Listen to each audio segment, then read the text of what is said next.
அனைவருக்கும் வணக்கம். Fair delimitation இதுதான் இப்போ பேசு பொருளாக இருக்குது. திமுக ஏன் இதை பேசு பொருளாக ஆக்குச்சுன்னா 2026 டீலிமிட்டேஷன் கண்டிப்பாக நடந்தே ஆகணும்.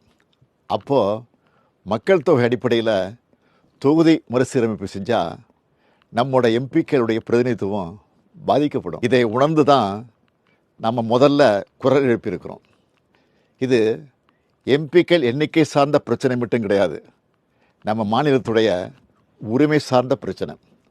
அதனால தான் தமிழ்நாட்டில் இருக்க அனைத்து கட்சிகளையும் அழைச்சி கூட்டம் நடத்தணும். பாஜக தவிர மற்ற எல்லா கட்சியினரும் ஓரணியில் நின்று நியாயமான தொகுதி மறுசீரமைப்பு வேண்டும்னு ஒரு தீர்மானத்தை நிறைவேற்றணும்.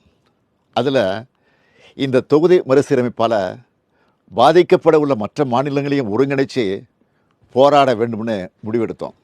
அதுக்காக ஆந்திரா, கர்நாடகா, கேரளா, தெலுங்கானா, ஒடிசா, மேற்கு வங்கம், பஞ்சாப் ஆகிய 7 மாநில முதலமைச்சர்களுக்கும் நாடாளுமன்றத்தில் பிரதிநிதித்துவம் இருக்கக்கூடிய அந்த மாநிலங்களை சார்ந்த எல்லா கட்சிகளோட தலைமைக்கும் நான் கடிதம் எழுதினேன். அந்த கடிதங்களை ஒரு அமைச்சர் மற்றும் ஒரு எம்பி அடங்கிய குழு அவங்கள நேரில் சந்தித்து கொடுத்து விளக்கம் அளித்தாங்க.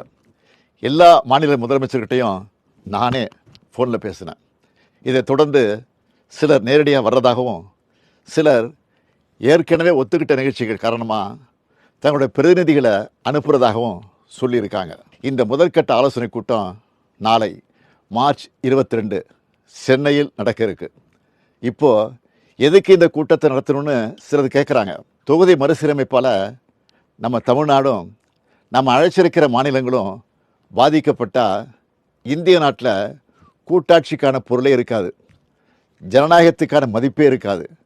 நாடாளுமன்றத்தில் நம்முடைய குரல்கள் நசுக்கப்படும், நம்முடைய உரிமைகளை நிலைநாட்ட முடியாது. இது இந்த மாநிலங்களை அவமதிக்கிற செயல். எனவே மக்கள் தொகையை கட்டுப்படுத்தி சிறப்பாக செயல்பட்டு நாட்டோட வளர்ச்சிக்கு பங்களித்த மாநிலங்களுக்கு ஒன்றிய அரசு தண்டனை கொடுக்கக்கூடாது. அதனால தான் தமிழ்நாட்டில் இருக்கிற பெரும்பாலான கட்சிகளோட ஒருங்கிணைந்த சிந்தனைப்படி மற்ற மாநிலங்களை ஒருங்கிணைக்கிற இந்த கூட்டம் நடைபெறப் போகுது. இந்த கூட்டத்தில் ஒரு முடிவெடுக்கப்படும்.